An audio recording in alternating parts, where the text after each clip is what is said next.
দেশ পরিচালনায় ডক্টর মোহাম্মদ ইউনূস কি ব্যর্থ নাকি সফল? তিনি কি ধীরে ধীরে ব্যর্থতার দিকে এগোচ্ছেন নাকি সফলতার দিকে যাচ্ছেন? বাংলাদেশ আরো বেটার একটা ইনভেস্টমেন্ট ক্লাইমেট হিসেবে।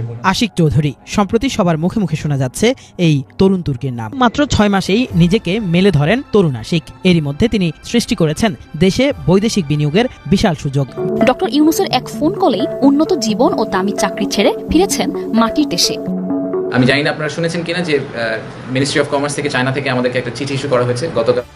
আশিক চৌধুরীকে নিয়ে বর্তমানে সারা বাংলাদেশে তোড়পাড় হয়ে যাচ্ছে। হাজার হাজার টাকার লাখ লাখ টাকার চাকরি ছেড়ে দিয়ে সে ফিরেছেন বাংলাদেশের মাটিতে।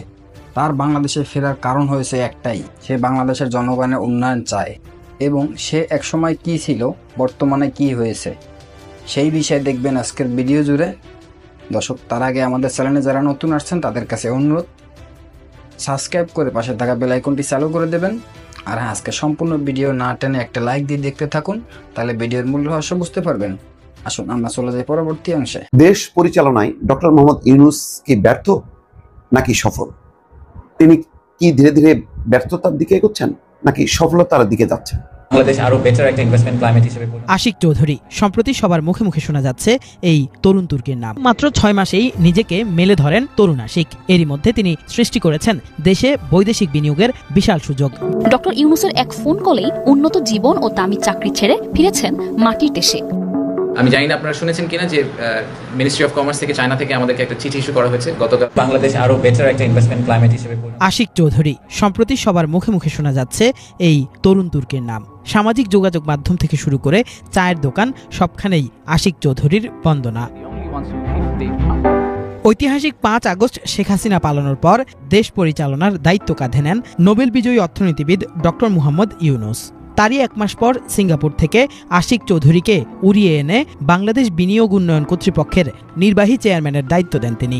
আশিক কি পালন করতে পারবেন এই গুরুদায়িত্ব, তা নিয়ে শঙ্কা ছিল অনেকেরই মনে। কিন্তু মাত্র 6 মাসেই নিজেকে মেলে ধরেন তরুণ আশিক। এরই মধ্যে তিনি সৃষ্টি করেছেন দেশে বৈদেশিক বিনিয়োগের বিশাল সুযোগ। বাংলাদেশের মাটিতে রীতিমতো সমাবেশ ঘটিয়ে দিয়েছেন নাসা, স্টারলিংক সহ বিশ্বসেরা প্রতিষ্ঠানগুলোর কর্তাদের, যা তাকে পৌঁছে দিয়েছে আলোচনার কেন্দ্রবিন্দুতে। এখন সবার প্রশ্ন, কে এই আশিক চৌধুরী, তার উত্থানই বা কোথা থেকে? আশিক চৌধুরীর পুরো নাম চৌধুরী আশিক মাহমুদ বিন হারুন।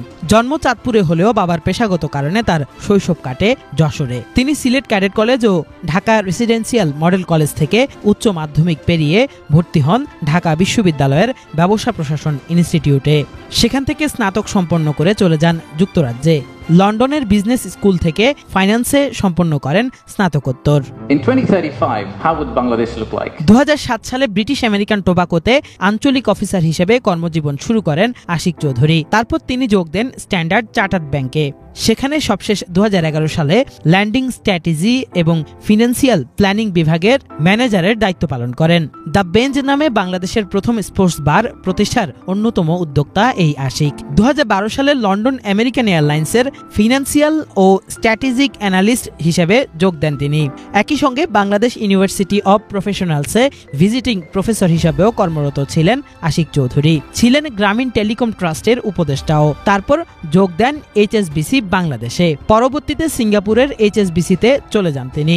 সেখান থেকে তাকে ডেকে এনে বাংলাদেশ বিনিয়োগ উন্নয়ন কর্তৃপক্ষ ও বাংলাদেশ অর্থনৈতিক অঞ্চল কর্তৃপক্ষের নির্বাহী চেয়ারম্যানের দায়িত্ব দেন ডক্টর মোহাম্মদ ইউনূস।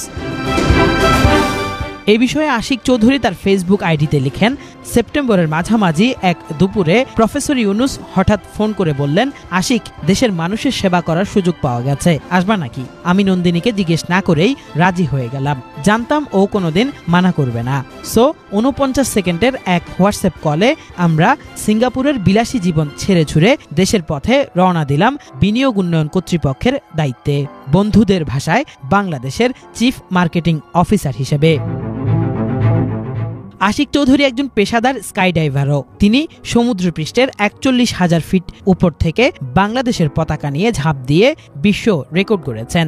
এত উচ্চতা থেকে কোনো ব্যানার বা পতাকা নিয়ে ঝাঁপ দেওয়া প্রথম ব্যক্তি হিসেবে গ্রিনিচ বুক অব ওয়ার্ল্ডে নাম লেখান তিনি। আশিক চৌধুরী যেভাবে দেশের পতাকাকে 41,000 ফুট উচ্চতা নিয়ে গিয়েছিলেন, খুব অল্প সময়ে দেশের অর্থনীতিকেও তেমন উচ্চতায় নিয়ে যাবেন, সেই প্রত্যাশা এখন দেশবাসীর। দেশ পরিচালনায় ডক্টর মোহাম্মদ ইউনূস কি ব্যর্থ নাকি সফল? তিনি কি ধীরে ধীরে ব্যর্থতার দিকে এগোচ্ছেন নাকি সফলতার দিকে যাচ্ছেন? এ নিয়ে আমি দুটি মতামত বা বক্তব্য আপনাদের সামনে আনবো। একটা সোশ্যাল মিডিয়ার, আরেকটি হচ্ছে একজন রাজনৈতিক নেতার মতামত, বক্তব্য। আচ্ছা, প্রথমে একজন জাকির মোল্লা, আমি তাকে চিনি না, জানি না, তার একটা পোস্ট আমি এখানে আপনাদের সামনে নিয়ে আসছি। তিনি বলছেন, অলৌকিকভাবেই হোক আর ঝড়ে বক পড়ে ফকিরের কেরামতি বাড়ে, সেই নীতিই হোক, কথাগুলো কিন্তু সত্যি। কি সত্যি? গত 6 মাসে ডক্টর মোহাম্মদ ইউনূস দ্রব্যমূল্যের লাগাম টেনে ধরেছেন। লুট হওয়া ব্যাংকগুলোকে বন্ধ না করে ধীরে ধীরে বাড়িয়ে তুলেছেন, অর্থাৎ বাঁচানোর চেষ্টা করছেন। 200 টাকার পেঁয়াজ 40 টাকা কেজি, 400 টাকার কাঁচামরিচ 50 টাকা কেজি, 100 টাকার তরকারি এখন 40-50 টাকা। টমেটো মাস 10 টাকা, আরও 20 টাকা প্রতি বছর। বড় আসলে বেতন হলে 150 থেকে 200, আর এখন বেতন 30-40 টাকা। দাম বাড়লে আমরা পোস্ট দেই, বলি আগে ভালো ছিলাম, কমলে পোস্ট দেই না। এটা মুনাফেকের কাজ। 3-0 থিওরির জন্য উনি আবার নোবেল মঞ্চে দাঁড়াবেন মনে হয়। উনি চা বিক্রেতা নন, তিনি একজন উচ্চশিক্ষিত ভদ্রলোক। ভালো কাজের প্রশংসা করাটা আমাদের দায়িত্ব ও কর্তব্য বলে আমি মনে করি। এটা হচ্ছে জাকির মোল্লার একটা পোস্ট। আচ্ছা, জাকির মোল্লা না হয় লিখলো, কিন্তু মাহমুদুর রহমান মান্না উনি তো বেশ মুক্তমনা, যেটা মনে করেন সেটা কিন্তু তিনি বলে দেন। তার একটা বক্তব্যকে কোট করেছে সমকাল। ডক্টর ইউনূস একের পর এক ম্যাজিক দেখাচ্ছেন। আচ্ছা, কেন সেই ম্যাজিক দেখাচ্ছেন? তিনি প্রেস ক্লাবের ভিআইপি লাউঞ্জে একটা কথা বলেছেন। তিনি বলছেন ডক্টর ইউনূস খুবই নির্মোহভাবে কাজ করছেন, তিনি তার সব কাজেই ম্যাজিক দেখাচ্ছেন। তা না হলে রোজার মধ্যে দ্রব্যমূল্য বাড়ার পরিবর্তে কমে কিভাবে? ঈদ যাত্রা এত সুন্দর হয় কি করে? রোজার মধ্যেও বিদ্যুতে এত সুন্দর ব্যবস্থাপনা হয় কিভাবে? অর্থাৎ নিরবিচ্ছিন্নভাবে বিদ্যুৎ ছিল। এই জন্য বলি, ডক্টর ইউনূসকে আমাদের সবার সহযোগিতা করা দরকার। তাহলে মাহমুদুর রহমান মান্না, নাগরিক পক্ষের সভাপতি, তিনি বলছেন ডক্টর ইউনূস একের পর এক ম্যাজিক দেখাচ্ছে। দর্শক, এতক্ষণ দেখেছেন আশিক চৌধুরীকে নিয়ে। আপনাদের যদি ভিডিওটা ভালো লাগে অবশ্যই আমাদের কমেন্টে জানিয়ে দেবেন, এবং আপনারা অন্য কার ভিডিও চাচ্ছেন সেটা আমাদেরকেও জানিয়ে দেবেন।